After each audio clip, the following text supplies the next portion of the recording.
Iya, termasuk kan orang luar negeri ya.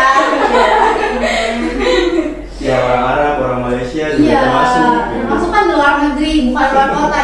Beda sama Pemalang atau Surabaya itu luar kota. Ya, Gunung apa dulu? Gunung Semeru.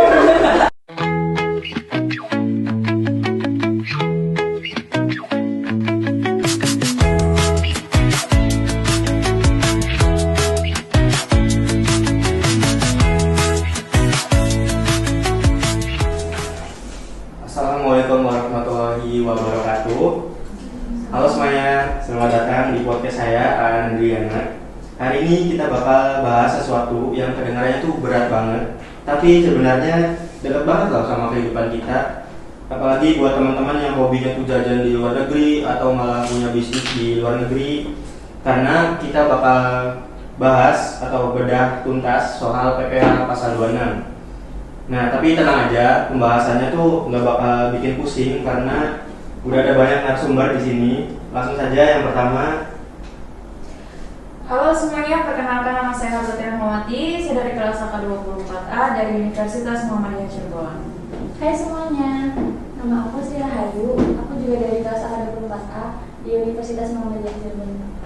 Halo semuanya, perkenalkan nama saya Siva Nufadila. Saya dari kelas AK24A di Universitas Muhammadiyah Cirebon. Hai guys, aku Syifa Natasha Nadidi dari kelas AK24A Universitas Muhammadiyah Cirebon. Oke. Nah, sebelumnya hari ini kita ngobrol santai-santai aja lah ya. Kayak Siap. ya gitulah. Sesuai sama yang di opening, kita kan mau ngobrolin tentang PPh 26. Nah, kalian ada yang tahu nggak sih PPh 26 itu apa? Tahu lah pastinya, kita kan mau bahas itu hari ini tentunya. Kita juga punya bekal masakan. Jadi gini masakan dulu ya mbak. Nasi goreng. Oke. Jadi gini masakan. PPh pasal 26 itu sebenarnya pajak dibuat orang atau perusahaan luar negeri yang mendapat penghasilan dari Indonesia. Awalnya aku juga sempat mikir, oh mungkin kalau aku kerja di luar negeri, aku bakal kena PPh pasal 26 itu. Ternyata bukan, itu kebalik. Misalnya, aku nih orang luar negeri kerja di Indonesia itu dapat penghasilan dari Indonesia juga kan. Nah itu baru kena PPh pasal 26 itu. Karena posisinya aku sebagai orang luar negeri, tapi dapat duitnya dari Indonesia. Jadi pemerintah Indonesia itu punya hak buat narik pajak dari situ.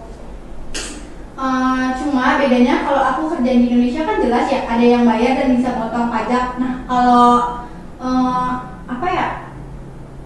kalau misalkan aku di luar negeri itu tuh apalagi kalau bayarnya langsung ke pengguna atau ke akunnya sendiri tuh bikin pajaknya jadi lebih susah dipungut. Kenapa? Karena si PPh pasal 26 ini bukan tergantung tentang kita yang di luar negeri, tapi tentang orang luar negeri yang dapat penghasilan dari Indonesia.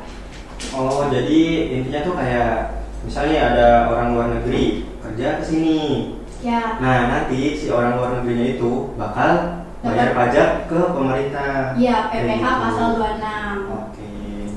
Oh ya, saya juga sering dengar nih istilah PPh pasal 26. Nah, sebenarnya tuh itu pajak buat siapa sih? Apakah kita yang tinggal di Indonesia itu juga bisa kena pajak itu?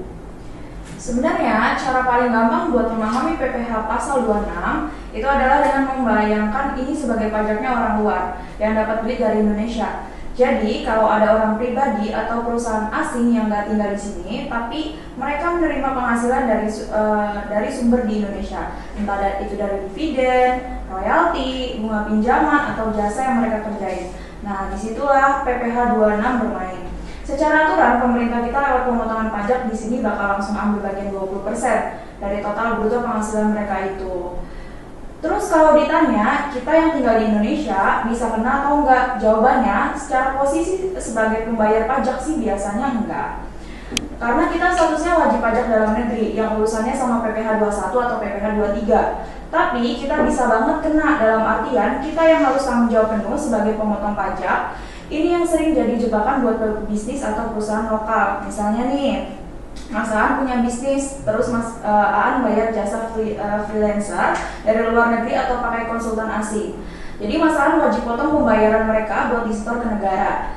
Masalahnya kalau Mas An lupa atau nggak tahu soal kewajiban ini dan terlanjur bayar full ke mereka, tiba-tiba ada pemeriksaan pajak, maka Mas An lah yang bakal ditagih sama orang pajak buat bayar 20% itu plus denda-dendanya. Jadi meskipun bukan uang kita yang dipotong, kita yang jadi eksekutor sekaligus menjamin untuk memastikan pajak orang asing itu masuk ke kas negara. Ujung-ujungnya pemahaman soal PPh 21 ini bukan cuma soal tahu aturan, tapi soal melindungi dompet kita sendiri supaya nggak nomok di kemudian hari hanya gara-gara urusan administrasi orang luar.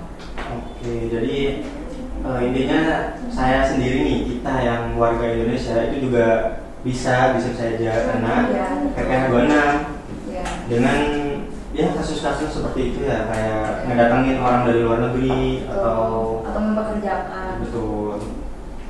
Oh iya, saya juga izin bertanya nih, kenapa ya orang luar negeri itu orang luar negeri yang dapat duit dari Indonesia itu harus dipotong pajak juga sama pemerintah kita gitu? Ini aku pernah dengar kasusnya atau beritanya ya. Aku tuh jadi ini tuh tentang Google sama Netflix yang lagi rame banget. Jadi mereka tuh bukan perusahaan dari Indonesia kan, tapi mereka tuh dapat duit dari orang Indonesia. Kayak misalkan dari Google ini dari iklan, terus si Netflix ini dari langganan kita. Nah dari situ pemerintah Indonesia tuh ngerasa punya hak buat narik pajak itu karena sumber uangnya tuh dari kita sendiri kan, dari orang Indonesia. Makanya ada yang namanya PPh pasal 26, pajak buat pihak luar negeri yang dapat penghasilan dari Indonesia. Kayak yang awalnya aku jelasin tadi loh, yang kalau orang luar negeri yang kerja di Indonesia, ibaratnya mereka itu jualan di Indonesia dan dapat duit dari kita. Jadi wajar aja kalau negara juga minta bagian pajaknya. Nah cuma masalahnya sekarang sistemnya itu bukan pajak yang dipotong sama yang bayar. Kalau yang bayar perusahaan Indonesia sih gampang ya, kita bisa langsung potong. Tapi kalau kita langsung bayar ke Netflix atau ke Google-nya sendiri, ya nggak ada yang motong. Jadi pajaknya agak susah ditarik itu. Jadi intinya itu bukan karena mereka orang luar negeri, tapi mereka itu dapat duit dari Indonesia, makanya tetap kena pajak. Oh, jadi misalnya nih perusahaan datang ke sini, perusahaan asing datang ke Indonesia. Nah, jadi si perusahaan tersebut nggak cuma ambil untungnya aja ya? Iya. Mereka juga bayar pajak ke kita gitu, ke pemerintah Indonesia. Iya. Oh. Terus? Berarti orang Arab juga. Iya, termasuk kan orang luar negeri ya. Ya orang Arab, orang Malaysia juga Iya, termasuk. Gitu. termasuk kan di luar negeri, bukan luar kota. Beda sama Pemalang atau Surabaya itu luar kota. Iya. Oke. Ini katanya kan tarifnya itu sampai 20% ya. Nah kalau menurut saya sih, ya bukan menurut saya doang sih, itu gede banget gitu. Iya. Ada nggak sih cara biar tarifnya itu bisa lebih murah atau malah gratis mungkin? Ada mas, bisa nih. Kalau contohnya nggak ada tarif ya itu. Aku tadi tertarik sama kasusnya Mbak Sipa yang tentang Google. Itu kan dia berasal dari Amerika Serikat. Nah, perusahaan Google itu kan punya pendapatan contohnya itu 10 juta. Pajaknya kalau dihitung langsung itu sesuai PPh 26, pasal 26 itu 20%. Kalau contohnya 20% dikali pendapatan itu 10 juta, hasilnya itu kena pajaknya itu 2 juta mas. Nah, kalau contohnya mau lebih murah yang dibilang kata Mas Aan tadi, pengen lebih tarif yang lebih murah, bisa tuh mas pakai tax TRT. Tax TRT itu apa?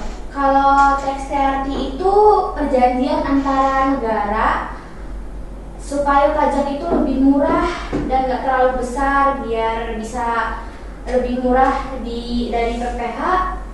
Oh Iya dari PPh 26. kita tuh harus kalau bikin perjanjian seperti itu biar kita dapat pajaknya lebih murah dari yang biasanya yang 26.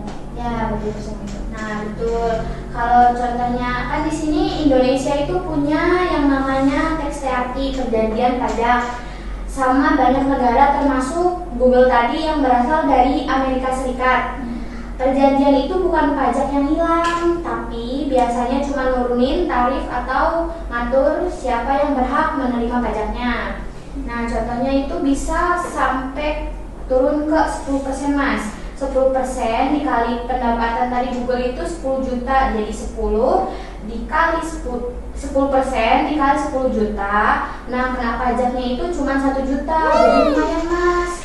Yang tadinya pajaknya 2 juta bisa turun ke 1 juta gitu.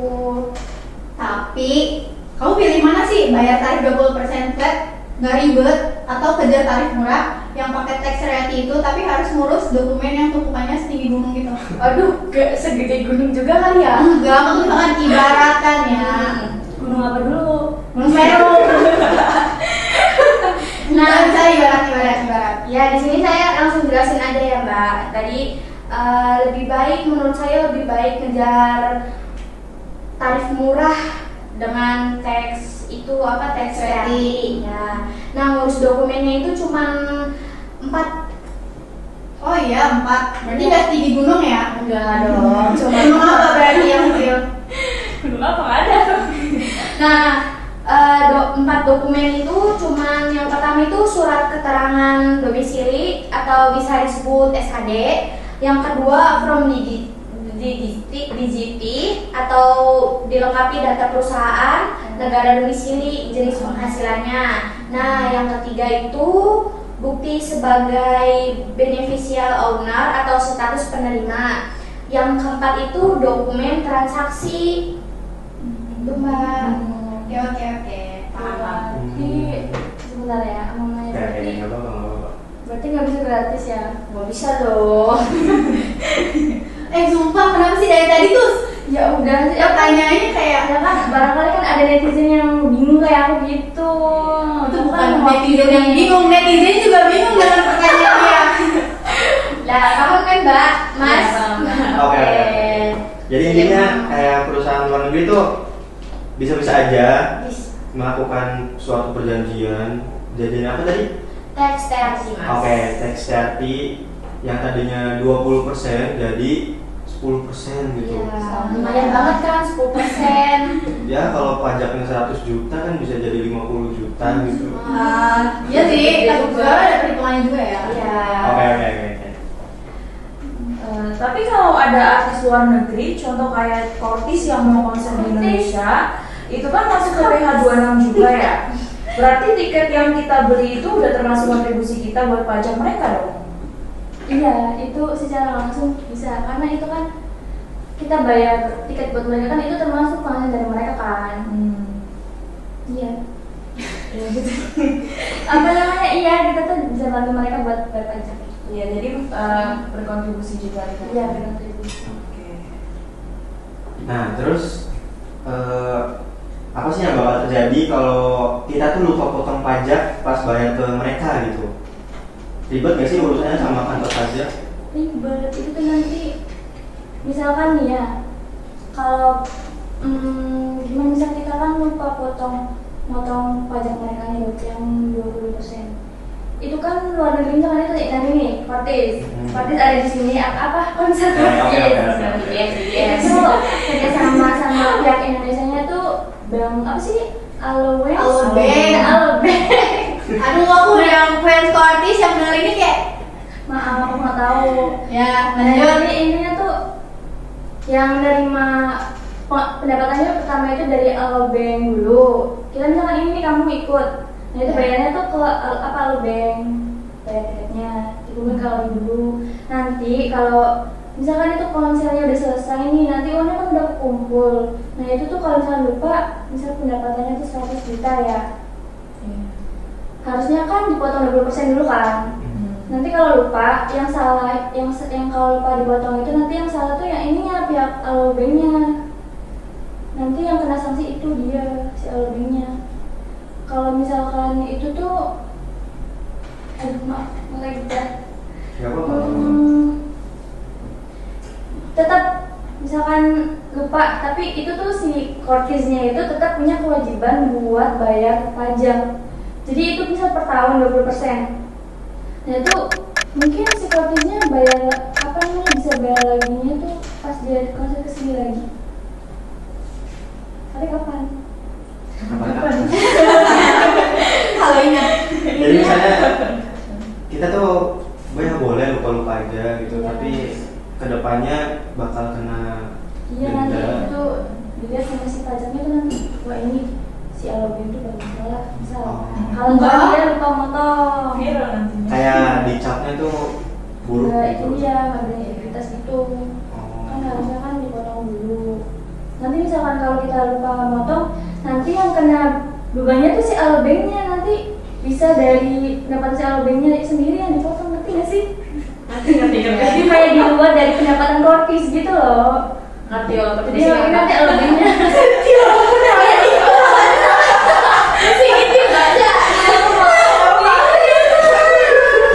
Ini maaf banget ya, kualitasnya jatuhnya nggak premium. Maaf guys, sumpah. maaf. Ini nggak di endorse, nggak di endorse. Emang ada di klarifikasi. Lanjut aja lanjut aku aja. Iya. Nggak apa-apa, lanjut aja. Guys, ini ngapain? Ya udah cukup sih dari aku. Sebenarnya yang nggak jadi panas dong. Iya panasnya mau Ini sebenarnya. ngobrol lagi sih. Oke nih, apinya udah ada.